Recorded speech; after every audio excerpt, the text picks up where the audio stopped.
What are 3 choices that can change our lives for the good? And what are 3 choices that we could be making subconsciously that can destroy our lives? That's what we're going to talk this week about.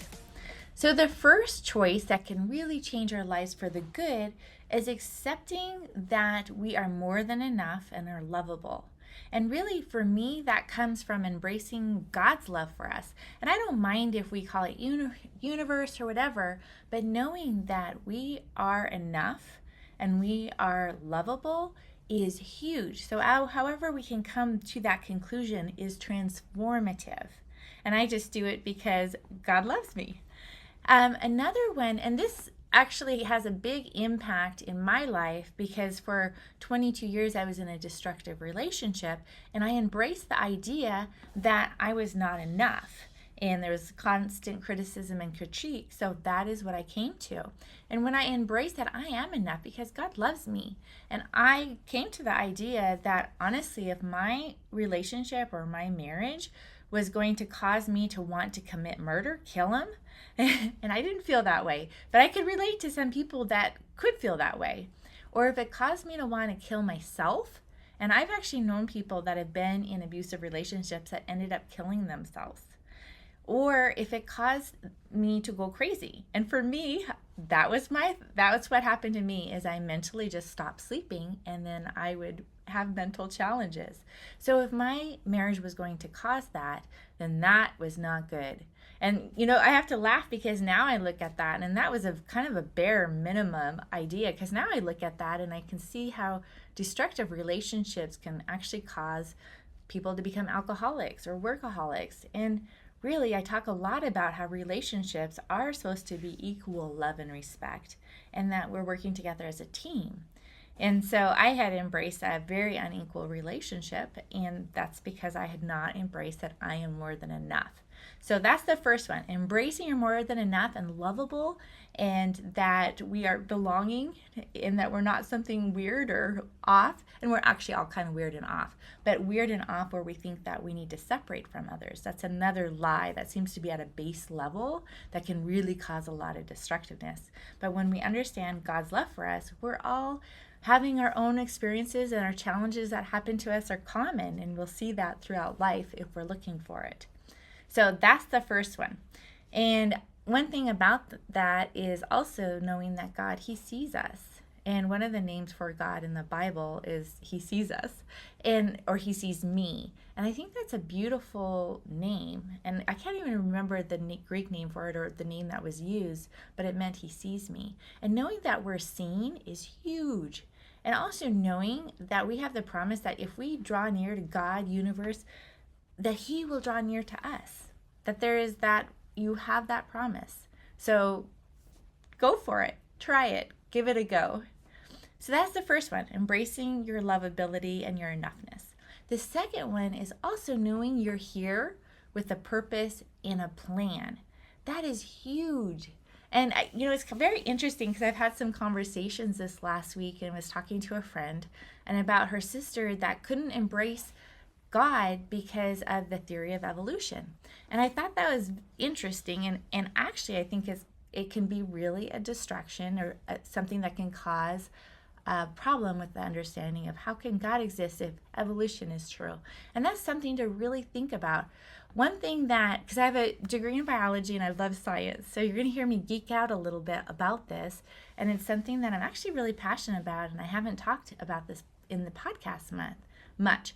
And so it's important to know that evolution is a theory. So real science is things we can test and we can see happening repeatedly. And we actually don't see fossils being made. We don't see a lot of the stuff that we see now. We don't see it going on now. And so it's really important to understand that. And there's some big challenges and some big holes to the theory. I just think, for example, we don't see fossils being formed today. And I live in a place where there's sharp mountains and there's big mountains. But if you look at what's happening as far as erosion and natural processes, we shouldn't have big mountains if it's been around for millions and millions of years. And so it just brings about, you can question this, and you can know that it's a theory and it has some good parts and it has some parts that, you don't have to believe. I think what's really interesting when we look at nature is we see a big amount of design and with plants and with our bodies. And I think that's super fascinating and shows that, hey, this is actually something that has design and information. And so I feel like, gosh, you can just assume that God loves you and universe loves you and he has a plan and a purpose. For example, speaking of design and information, I love the example of blood clotting because blood clotting is very interesting. It takes a cascade to get our blood to clot, and then we have to make sure we don't continue to clot and just like die. And then we have to be able to break that clot down so that we don't have this forever clot. And that takes so many pieces and a cascade effect, whereas one affects the other, And if one thing goes wrong, you die. If another thing goes wrong, you die. And so there's all these pieces that go together to make for a blood clot. And, obviously we don't want clotting in the wrong places, things like that. And so all of that order and design couldn't happen at once. And it couldn't, you look at that creativity and it really goes to show that there is a lot more design and purpose within it. And it's something to consider. And I always laugh because, people say, oh, we just need tons and tons of time and that can explain everything. But time actually creates more problems than not. You just have to leave a sandwich out or you can leave a building out and it just degrades over time. So usually things don't get more information over time. So basically it's just important to know that if you're interested or curious about this, you can look at it. And evolution is a theory and it's kind of a muck to man theory, but there's different ways of looking at it. And honestly, I kind of believe that if God did what he said he was going to do, he'd probably leave us some information and some evidence. And that's actually how my dad came to know, become a Christian, is because he's very scientific and he was a young man. He's like, well, gosh, if God says that this is true, then there should be evidence. And if there's not, I probably don't want to believe in that kind of God. And so he studied it. And that's what caused him to believe God, which is very interesting. So that's just to expand your brain if you haven't heard much about this, and to know that it is a theory. Anything about the past that we aren't seeing today is a theory. We can't test and prove it. And it doesn't have to hurt our relationship with God or the relationship for us to know that there's a purpose and a plan for us. And knowing that we are wonderfully made with a purpose and a plan. And it's way bigger than we can ever think or imagine. So I love that idea. Is just like, whatever I can think or imagine is way bigger than that. And so imagine away. God loves you, he can use you, and we're all made to add to this world and to be our own light. And I love that. So that's the second thing, is that we have a purpose and a plan. The third one is to choose never to beat yourself up.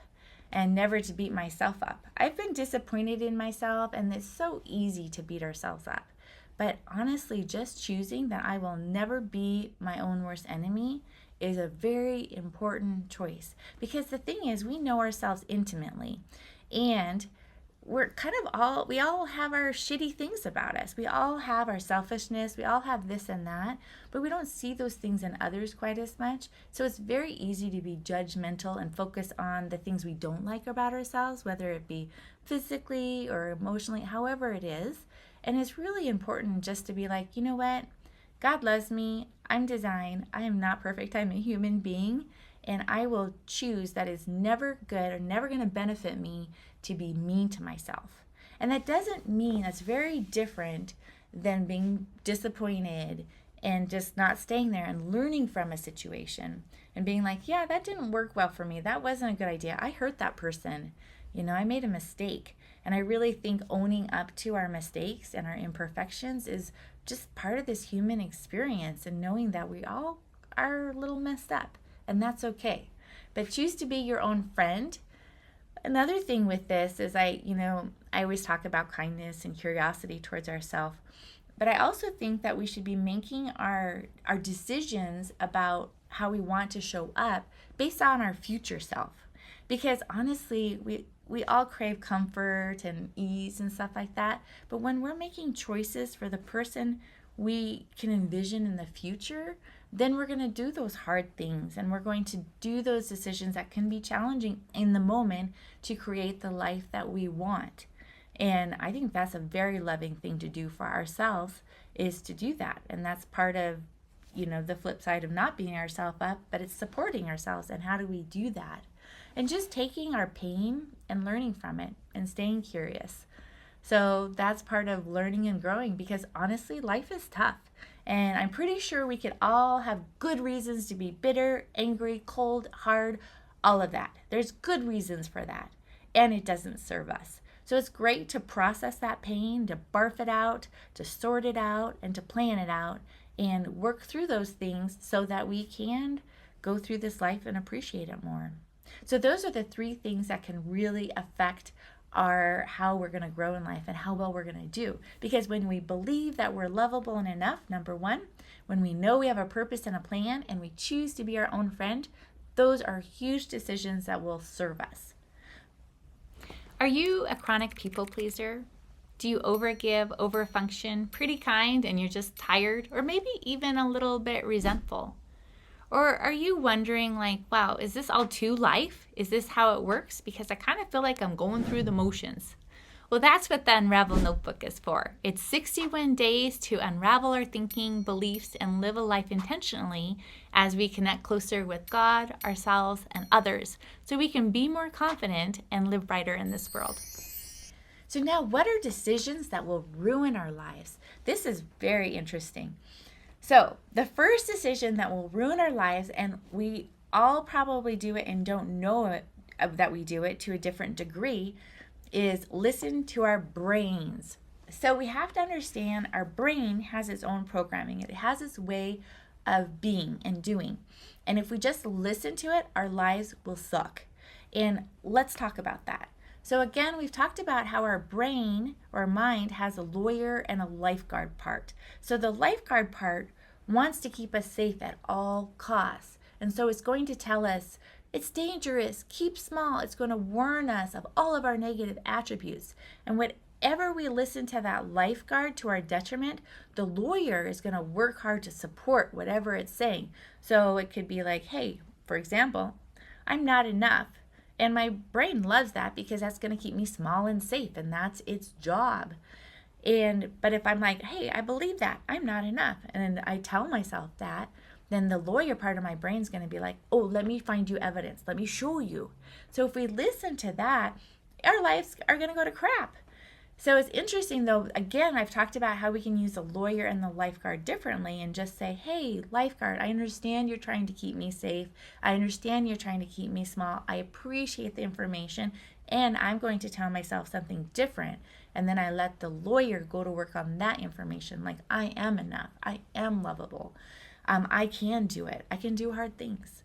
And so we don't want to listen just to our natural brain because, again, it does not want you to take a risk.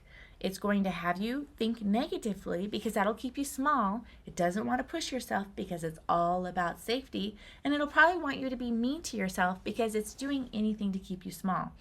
But it's not something wrong with our brains. Our brains all do that. We just have to understand that is how the lifeguard part of our brain works. Its goal is to keep us safe and small, and we just have to acknowledge, thank you for that information, but I'm going to choose this, or I'm going to do this because that's what's going to serve my future self. So the first one, don't listen to your brain. Be aware of it. The second one is don't be something you're not. And I feel like for me, there was a huge pressure to be that kind girl. We talk about that a ton on this podcast. Like, I was raised in the environment that is like, oh, it's all about serving or consider others more important than yourself. And I was always looking for external validation and being that kind person. But living a life when you're not taking care of who you authentically are or who you really are, and you know it, is you have cognitive dissonance. It's not good for us. So pretending to be something we're not, or putting on masks to try to cover up that we all have insecurities, we all have challenges, none of us have a perfect life. Life is a mixture of both at all times, and then has seasons that are really great and seasons that suck. We don't have to put masks on. But when we are trying to be someone we're not, like if I'm pretending like, oh, my life is great, I don't have any challenges, that is not going to serve me. That's going to create stress in my body because it's not being authentic for me saying, yes, I focus on a lot of great things and I have challenges, and these are some of my challenges right now. And life is a mixture, and it's really good if we just accept that this is not nirvana or heaven or anything on earth. This is our world, and it's a mixture, and we're a mixture. We have our shadow self and this and that, and that's okay. That's part of the human experience. So don't be someone we're not. It's okay. We can be vulnerable. We can show our humanness. It's okay. And then the third one is, if we choose to be the victim, it will ruin our lives, because there's crap in the world. We have things done to us that we don't have a choice of, and it can destroy us, but it doesn't have to. But if we are the victim, where we're saying it was done to us, and then we leave it at that spot, we will never grow. We'll never use it for good. We'll be stuck, and we'll be floundering in the mud. And so really, I think it's very important to embrace that life is not just happening to us, it's happening for us. And that means that everything that we have gone through, it can be used for good. And I love that, and not saying it is good, because for example, I went through a destructive relationship. I was molested as a child. I was abused at the psych ward, things like that. Those are all shitty things, and we can just acknowledge that. And I can be stuck at the victim, or I can say that was really crappy, and I'm going to learn from it. I'm going to grow. I can help others. I can use this for good. And I do remember being at my lowest of lows, the dark night of my soul. And in the previous podcast, I described that, and asking God, how are you going to use this for good? I'd like to see you use it for good, because I don't think you'll ever be able to do that. And I challenged him, and he doesn't care if we challenge him or this and that. He gets it. And I had a hard time thinking how my life turning into a pile of crap could be used for good. And it really has been in so many ways, and over. And I'm happy to share my experience with you and my times at the dark night of the soul, so you can know that you're not alone. Because I think that's one of the lies we can believe, is that we're alone and we're the only ones that have ever experienced it. And that's not true. We've all had crappy things happen to us. So instead of being the victim, thinking that life is happening for us, and again, then the lawyer is going to go for work in our brains and look for supporting evidence. It's going to look, if we're going to choose to be the victim, it's going to look for supporting evidence of that. If we feed that monster, then it's going to find the evidence. But if we say, hey, this is happening for us, I think all of this can be a stepping stone to getting to where I'm supposed to be, growing as a person, then the lawyer part of your brain is going to get you there. And I really believe that is God going to get you there too, because it does. It works all things for your good if you love him, and he's communicating to all of us, and he loves all of us. So it's just being like, hey, you're a good God, even though I see some crappy things, and I'm going to hold you to it. And that's okay. So those are the 3 decisions that can ruin your life: listening to your brain, being someone you're not, and being the victim. So let's talk about, are there the things that choosing the things that are going to grow you and make your life amazing? Or are you choosing the things that are going to make your life crappy? And really decide hey, these are all choices. These are decisions I can make and that I'm in charge of. And that is your power, my friend. So live brighter, make it a great day.